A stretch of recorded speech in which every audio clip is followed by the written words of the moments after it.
សម្ដេចធិបតីហ៊ុនម៉ាណែតបាននិយាយចំបែបនេះទៅកាន់លោកប្រធានាធិបតីអាមេរិកដូណាល់ត្រាំក្រោយពីលោកដូណាល់ត្រាំបានធ្វើរឿងមួយនេះសម្ដេចធិបតីហ៊ុនម៉ាណែតនាយប់ថ្ងៃទី14ខែវិច្ឆិកាឆ្នាំ2025នេះបានពិភាក្សាតាមទូរស័ព្ទជាមួយឯកឧត្តមដូណាល់ J. ត្រាំប្រធានាធិបតីនៃសហរដ្ឋអាមេរិកដើម្បីពិភាក្សាអំពីការវិវត្តនៃសភាពការតាមបណ្ដោយព្រំដែនរវាងកម្ពុជានិងថៃ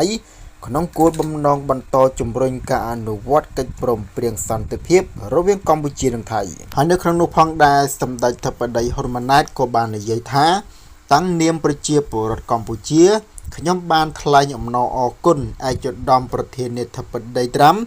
ដែលបានផ្ដួចផ្ដើមនិងសម្របសម្រួលឲ្យមានបទឈប់បាញ់រវាងកម្ពុជានិងថៃកន្លងមក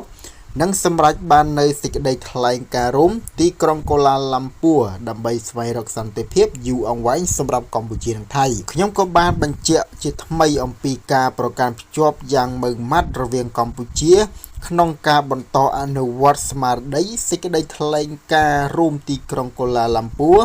និងសង្ឃឹមថាភាគីទាំងពីរនឹងបន្តធ្វើការជាមួយគ្នាស្របតាមគោលការណ៍និងយន្តការភាគីដែលឯកភាពរួមទាំងការដោះមានមនុស្សធម៌នៅតាមបណ្ដោយព្រំដែនឯកឧត្តមប្រធានាធិបតីដូណាល់ត្រាំបានគូបញ្ជាក់ចំហយ៉ាងច្បាស់លាស់ថាឯកឧត្តមចង់ឃើញសន្តិភាពស្ថិតស្ថេររវាងកម្ពុជានិងថៃ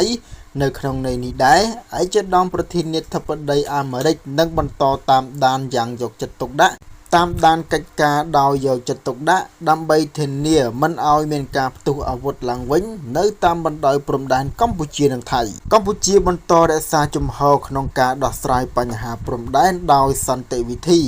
ដោយអនុវត្តតាមគោលការណ៍និងយន្តការដែលបានឯកភាពគ្នាកន្លងមកដើម្បីដោះស្រាយបញ្ហាព្រំដែនកម្ពុជាថៃ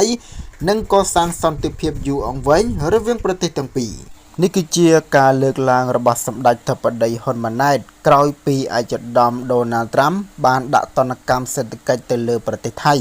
បងប្អូនដឹងហើយថាប្រទេសថៃកាលពីពេលថ្មីនេះបានប្រកាសថាខ្លួនបានបញ្ចប់កិច្ចព្រមព្រៀងបទឈប់បាញ់ជាមួយនឹងប្រទេសកម្ពុជាបន្ទាប់ពីប្រទេសថៃបានបញ្ចប់កិច្ចព្រមព្រៀងជាមួយនឹងកម្ពុជានៅថ្ងៃទី15ខែវិច្ឆិកាឆ្នាំ2025នេះស្រាប់តែលោកប្រធានាធិបតីអាមេរិកដូណាល់ត្រាំបានប្រកាសឈប់ពិភាក្សានិងដាក់ទណ្ឌកម្មសេដ្ឋកិច្ចទៅលើប្រទេសថៃបាទនេះគឺជាដំណឹងដ៏ល្អមួយដែលពលរដ្ឋខ្មែរក៏ដូចជាប្រទេសកម្ពុជាចង់បានដោយថៃនឹងបាទនិយាយផ្កើនទៅកាន់អាមេរិកទើបអាមេរិកនឹងដាក់ទណ្ឌកម្មសេដ្ឋកិច្ចទៅលើប្រទេសថៃបងប្អូនណាបាទអញ្ចឹងជាចុងក្រោយនៃវីដេអូនេះបងប្អូនអ្នកមានពាក្យពេចន៍អ្វីខមមិននៅខាងក្រោមវីដេអូបាទសូមខមមិនបញ្ចេញមតិទាំងអស់គ្នាបាទ